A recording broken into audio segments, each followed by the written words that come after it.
Hello friends, இன்றைக்கி நான் ஒரு சூப்பரான கதையோடு வந்திருக்கேன். ஏன் பூனைக்குட்டியோடு நிற்கிறேன்னு பார்க்குறீங்களா? பூனைக்குட்டியை வச்சு தான் கதையே. அதனால தான் ஒரு அரண்மனையில் எலித்தொடர் ரொம்ப ஜாஸ்தியாக இருந்துச்சான். அப்போது அரண்மனை பூனையை வச்சு அதை எப்படியாவது பிடிக்கலான்னு பூனை வாங்கி விட்டாங்களாம்.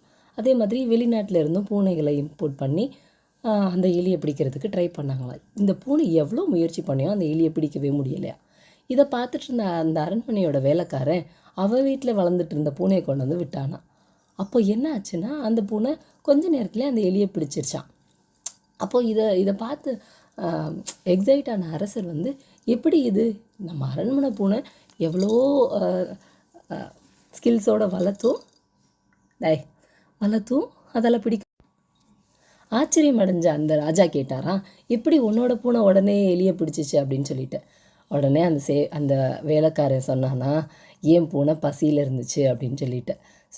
அதுக்கு அந்த பூனைக்கு தேவை இருந்துச்சு.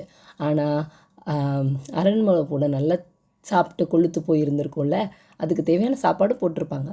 சாப்பாடு போட்டதுக்கப்புறம் நீ போய் எலியை பிடினா எப்படி பிடிக்கும்?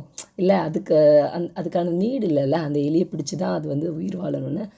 ஸோ அப்படி சொன்ன உடனே தான் அரசனுக்கு புரிஞ்சிச்சா, ஓகே, தேவை இருந்தால் தான் அதுக்காக மக்கள் உழைக்கிறாங்க அப்படின்னு சொல்லிட்டு. நம்மளோட லைஃப்லேயும் அப்படி தான்.